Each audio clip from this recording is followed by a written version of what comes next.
Mesdames, Messieurs, bonsoir. Bienvenue dans cette édition du soir. Voici les titres. Demain, dimanche 12 avril, le peuple béninois est appelé aux urnes dans le cadre de l'élection présidentielle.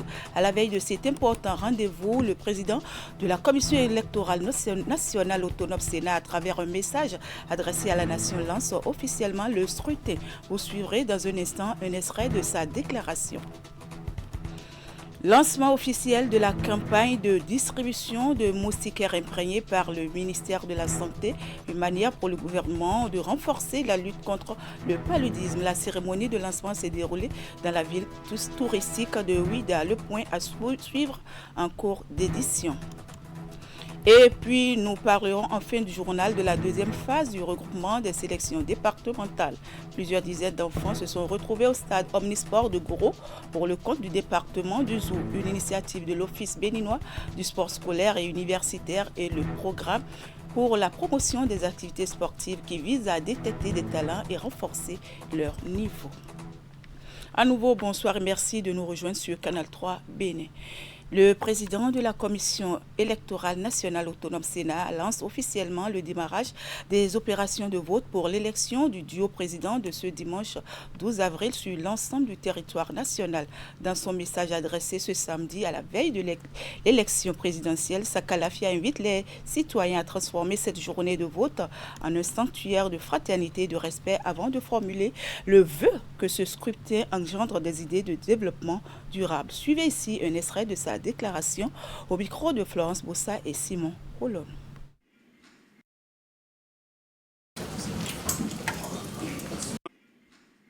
Dimanche 12 avril 2026, l'astre solaire se lèvera sur un jour de gloire qui n'est pas comme les autres. Un jour de communion fraternelle. Un jour de souveraineté absolue, un jour de grâce où chaque citoyen, muni de son seul bulletin de vote, devient l'architecte suprême et le maçon infatigable de l'édifice national. Nous serons 7 897 287 âmes patriotiques réparties dans les 17 562 bureaux de vote à accomplir ce geste auguste, le dépôt du suffrage qui n'est pas une simple formalité, mais un droit inaliénable et un office sacré, un sacerdoce civil envers la nation. Le duo que vous élirez ne sera pas seulement le sommet de l'exécutif, il sera le pivot central d'une harmonie institutionnelle retrouvée, le gardien d'une gouvernance transfigurée et le porteur de l'espérance collective. Je proclame officiellement lancé le démarrage des opérations de vote pour l'élection du duo président et vice-président de la République. Que la démocratie triomphe dans toute sa splendeur. En image à présent, à quelques heures de l'ouverture des bureaux de vote, le chef de la mission d'observation électorale de la CEDEAO a tenu une séance de concertation à Cotonou avec les chefs d'autres missions internationales présentes au Bénin dans le cadre de la présidentielle du dimanche. Il s'agit des missions d'observation de l'Union africaine, de l'Association des autorités électorales africaines, du Comité des experts du Conseil de l'entente, de l'Organisation internationale de la francophonie et du WANEP. Toutes ces missions seront sur le terrain demain pour suivre le déroulement du scrutin. L'objectif de la rencontre de ce samedi est d'harmoniser des approches d'observation pour mieux apprécier le processus électoral béninois. Des déclarations préliminaires seront rendues publiques mardi prochain après le vote. Une importante mission de la CEDEAO séjourne au Bénin depuis quelques jours pour observer le déroulement du scrutin présidentiel de ce dimanche. Plus de 120 observateurs, experts de divers domaines sont mobilisés pour suivre ce processus électoral sur l'ensemble du territoire national. Avant leur déploiement, ces derniers ont pris part à une séance de briefing ce vendredi à Cotonou, une étape essentielle pour mieux comprendre le contexte politique sécuritaire et les enjeux de cette élection. Reportage Idrissou Boukari et Elvis Tonoukoui. Réunis à Cotonou, les observateurs de la CEDEAO peaufinent les derniers réglages avant leur déploiement sur le terrain. Objectif, s'imprégner du contexte électoral du Bénin et harmoniser leur compréhension des procédures d'observation. Au cours de cette séance de briefing, les observateurs sont entretenus sur le climat politique et sécuritaire du pays, ainsi que le cadre légal encadrant l'élection présidentielle. Alors, le Bénin, c'est un pays phare, un pays très important de notre sous-région. Et on a le devoir d'accompagner ces braves peuples dans leur effort de consolider les acquis de la démocratie dans ces pays et aussi donner un exemple aux autres pays membres dans notre sous-région. C'est une étape cruciale pour garantir une observation rigoureuse, crédible et conforme aux standards internationaux. Après ces échanges, place à l'opérationnalisation. Les observateurs répartis en équipes sont progressivement déployés dans les différentes localités du pays. We're here to observe and report on the conduct of the electoral process in accordance with international standards and best practices. The success of this can only be achieved when you and I agree to observe and respect the rules and methodology governing the conduct of the election, a briefing on which will be led by the ECOWAS technical team. Ils ont donc pour mission de suivre en toute impartialité les différentes phases du processus électoral de l'ouverture des bureaux de vote à la centralisation des résultats. Une mission d'observation qui s'inscrit dans la dynamique de consolidation de la démocratie et de la paix au Bénin. Et puis, une autre mission conduite par le conseiller spécial Afrique pour le Centre européen d'assistance électorale était ce vendredi au cabinet du président de la Cour constitutionnelle du Bénin. Cette mission est celle de l'Association africaine des autorités électorales. Composée de plusieurs commissions électorales africaines, elle est au Bénin en cette veille d'élection présidentielle pour des entrevues d'échange de bonnes pratiques et d'expériences. La mission a été suivie d'une autre, celle du Conseil de l'Entente. Le point avec Virgile à Rodéon. C'est une mission composée de représentants des commissions électorales de plusieurs pays africains. Le Ghana, le Lesotho, l'Angola, le Sénégal, la Guinée-Bissau et le Kenya. Une bonne partie de l'Afrique est donc représentée ici pour non seulement soutenir et accompagner, mais aussi pour découvrir et apprendre du processus électoral en cours actuellement au Bénin. Et ce que je peux vous dire de très intéressant, c'est que lors de la discussion, vous savez que le système de gestion du contentieux électoral est différent d'un système à un autre. C'est ce qui a fait que les pays anglophones et lusophones se sont demandé pourquoi une cour constitutionnelle alors qu'il y a une cour suprême. Et le président de la cour constitutionnelle leur a expliqué que chaque cour a son rôle. Et la cour constitutionnelle du Bénin s'occupe de gérer le contentieux électoral au niveau des élections législatives et de l'élection présidentielle.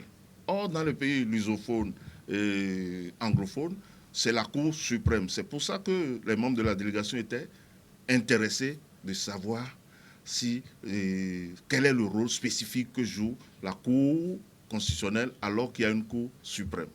Cette entrevue avec le cabinet du professeur Dorothée Sousa a donc permis aux délégués de mieux comprendre la composition et le fonctionnement de la Cour constitutionnelle béninoise. Francis Gabriel Oké a précisé qu'ils ne sont pas au Bénin pour une mission d'observation, contrairement à la délégation du Conseil de l'Entente. Conduite par Ousmane Afo Salifou, la présente délégation a été missionnée pour suivre le déroulement du scrutin du 12 avril 2026 au Bénin. Dans la suite de ce journal, on en vient maintenant à cette audience à la mairie de Cotonou.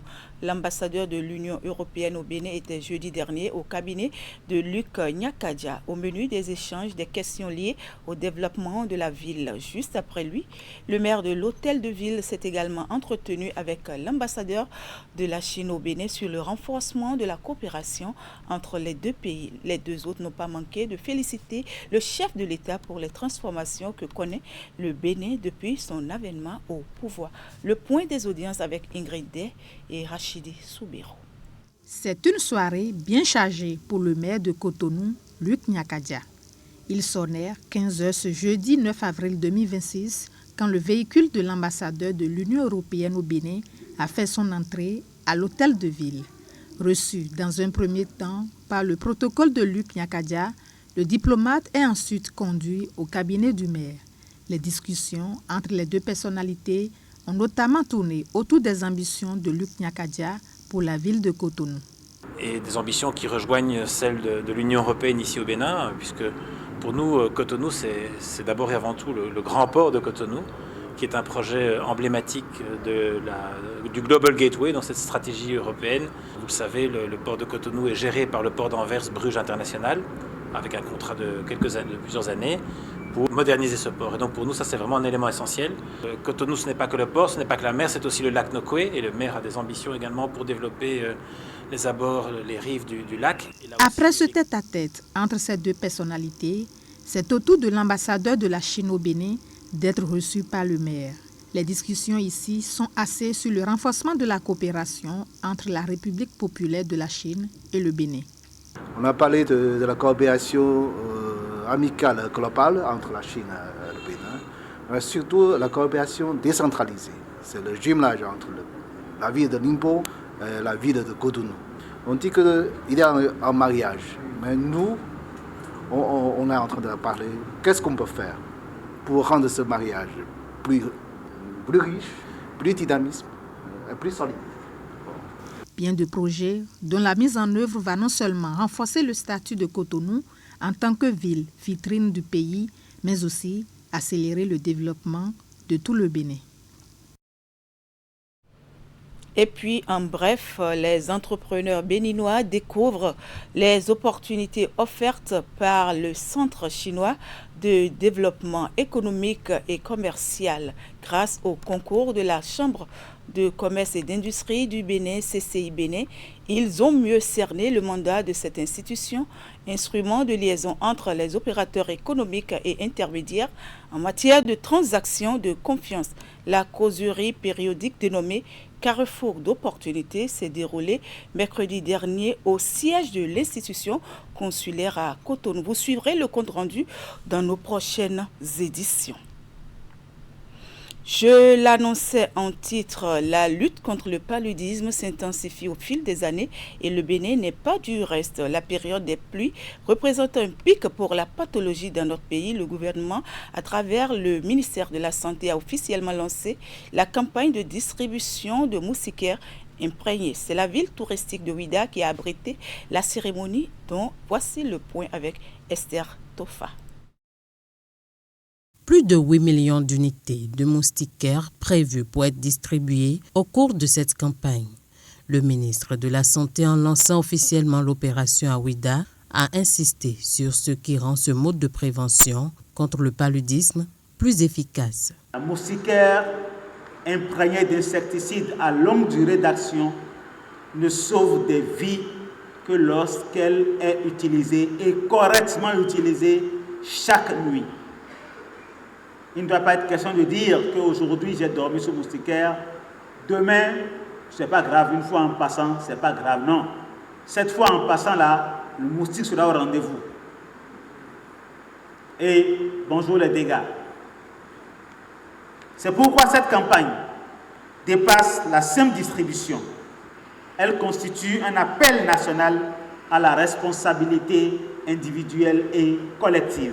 Les moustiquaires, pour le compte de la campagne qui vient d'être lancée, seront distribués dans chaque ménage enregistré par les relais communautaires. Une innovation appréciée par les partenaires techniques et financiers qui réitèrent leur engagement aux côtés du Bénin. Notre engagement ne se limite pas à un appui financier. Il est technique, il est opérationnel, il est stratégique. Notre objectif commun est simple, clair et exigeant.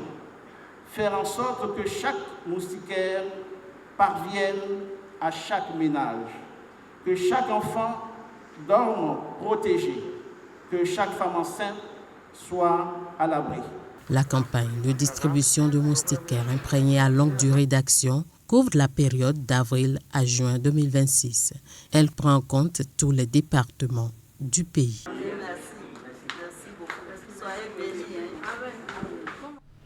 Dans un tout autre registre, religion avec la Convention nationale de l'Église de la mission évangélique de la foi. Pour l'occasion, les fidèles et pasteurs de l'Église sont venus du Bénin, mais également du Nigeria. Pendant 5 jours, ils se sont retrouvés pour professer leur foi. La 33e édition de ce rendez-vous spirituel qui s'est déroulé à 7 ans dans la commune de Djidja a été placée sous le thème Jésus-Christ est le seul espoir du monde. L'occasion est saisie pour prier pour la nation, mais aussi méditer à travers de nombreux enseignements. Ibet Hélène Amoussou pour plus de détails. Venus de l'ensemble des régions du territoire national et du Nigeria, ces fidèles de la mission évangélique de la foi MEF participent ici à 7 ans à la 33e Convention nationale de l'Église, à la suite de la précédente tenue il y a 5 ans. Et la brouille qui a occasionné une cessation d'activité au sein de l'Église, les fidèles retrouvent enfin la ferveur de la communion et de la prière d'ensemble. Cette année, le rassemblement se tient autour du thème « Jésus-Christ est le seul espoir du monde ». Si les gens se suicident, c'est qu'ils ont perdu l'espoir. Les politiciens, les économistes, les scientifiques et même les religieux ont échoué dans la recherche de la solution des problèmes du siècle. Bien-aimés participants à ce rassemblement des saints, seul Jésus-Christ est capable de donner l'espoir aux désespérés, la joie aux désolés, le repos aux fatigués et la force aux faibles. Après le mot d'ouverture, une prière pour la paix dans la nation et au sein des conseils national et exécutifs de la MEF a été dite pendant les 5 jours qu'a duré la convention. Plusieurs enseignements de même que des programmes se sont succédés. Le message de la première journée intitulé « Dieu n'agit pas à votre place » a été adressé aux fidèles, appelant ces derniers à l'action dans tous les domaines de leur vie et dans le contexte actuel d'élection au Bénin. Tout chrétien doit savoir que la foi n'exclut pas l'action. Nous le savons tous que le 12, c'est un jour important pour la nation béninoise, le jour du vote. Nous les avons invités massivement à sortir et à voter. Rendez-vous spirituel de portée. La convention permet aux fidèles de se nourrir de la parole de Dieu et rehausser leur foi. C'est aussi un lieu d'intercession, puis de bénédiction divine. À la fin, les participants devront repartir, accomplis s'ils suivent convenablement le déroulé du calendrier établi. Nous allons maintenant prendre la direction du département du Mono où la période pascale coïncide avec des fêtes identitaires. Dans la commune de Komé, par exemple, la communauté Wachi a honoré ses retrouvailles fraternelles autour de l'association dénommée Agbe Signalé. Cette année, c'est le 67e anniversaire de cet espace culturel et linguistique. On revient ici sur les manifestations avec Narcisse Alossé. Cantique et harmonie dans le mouvement des mouchoirs pour faire parler les traits identitaires de la communauté Wachi.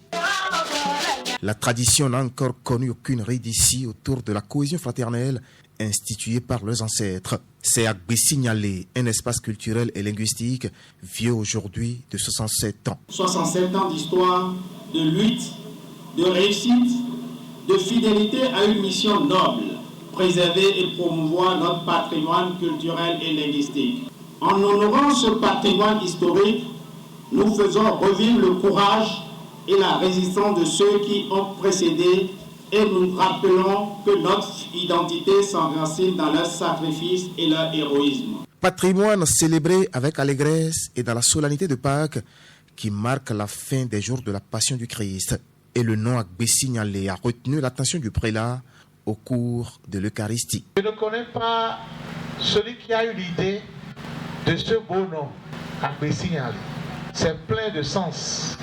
Et le plus beau de tout cela, c'est que vous avez su choisir la fête de Pâques pour vous retrouver dans le cadre de Agbe Signalé.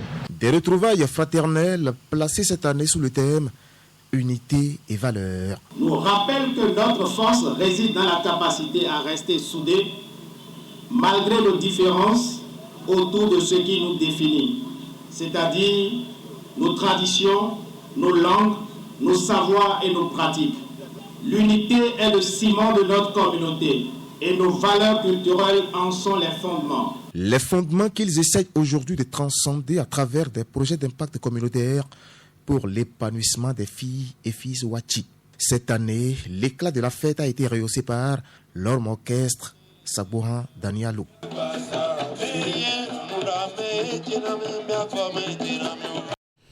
Agbesignalé 2026 à Comé, c'est aussi un volet sportif et sanitaire.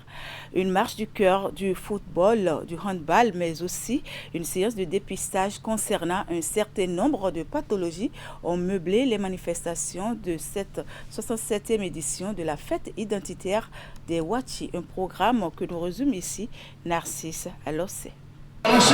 L'engouement ne faiblit toujours pas autour du tournoi de football Agbesignalé. Près de 15 000 âmes ont été témoins du bouquet final de cette édition 2026. Une finale qui a mis aux prises l'équipe du quartier Hôtel de Ville dont les joueurs sont habillés en rouge et son homologue AS Roi Foot de Hongodé. Et à l'ouverture du score matinal des Rouges, l'AS Roi Foot a donné la réplique en deuxième période de jeu avec 2 buts de classe. Pour la 3e fois consécutive, le FC Hôtel de Ville échoue en finale de cette compétition pour le bonheur de l'AS Roi Foot de Hongodé. Un sentiment de fierté d'avoir organisé ce tournoi. Il serait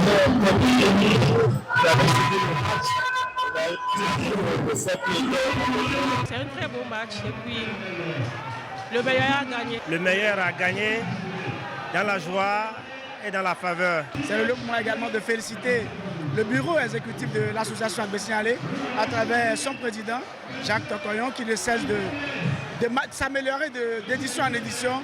D'un sport collectif à un autre, le handball aussi a occupé une place de choix dans les festivités cette année. Et c'est à la faveur de la 2e édition du tournoi du Gala Agbesignalé. Quelques heures plus tôt dans la matinée, la grande innovation de ces retrouvailles annuelles. La traditionnelle marche de cœur et la marée humaine est partie de l'arrondissement de Oumakor pour Comé, où les marcheurs ont arpenté les principales artères du chef-lieu de la commune. Après 12 km de marche, ils ont échoué ici, sur la grande cour de la maison des jeunes de Comé pour des exercices d'étirement.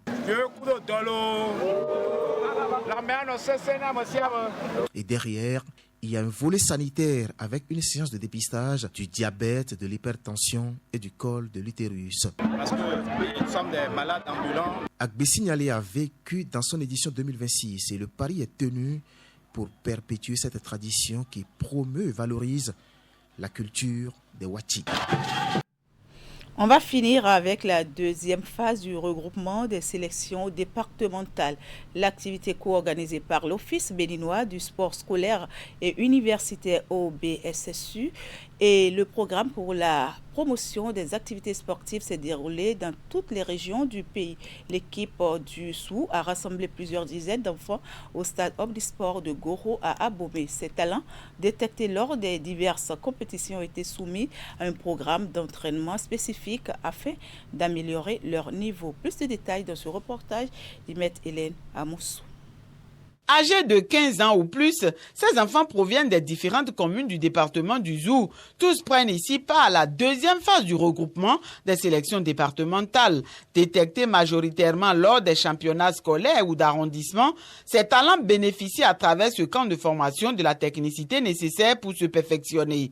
Les disciplines concernées sont l'athlétisme, le volleyball, handball, basketball, puis le foot. Pendant les championnats scolaires, ils ont fait des détections. Pour ne pas laisser pour compte ces détections, il y a le ministère des Sports qui a organisé des camps pour pouvoir faire des mises ouvertes, pour mettre ces enfants-là en jambes pour des compétitions dans l'avenir. Ces séances nous permettent de corriger les erreurs et de mettre les enfants dans des conditions de compétition. Et la professionnalisation du sport est une réalité dans notre pays depuis l'avènement au pouvoir du président Patrice Talon, se renforce et se crédibilise davantage. Et je pense que nous allons rester dans cette dynamique, faire en sorte que ce qui est si bien commencé et qui se déroule de façon aussi cohérente puisse continuer dans l'avenir. Pendant 5 jours, les athlètes ont suivi diverses unités de renforcement technique que physique. Chaque nouvelle séquence d'apprentissage précède un test de vérification des acquis, le matériel mis à leur disposition précédemment, ainsi que les moyens déployés ont facilité les activités programmées, témoignent les différents acteurs. Sur le plan technique, il n'y a pas de difficulté puisque les enfants sont bien équipés.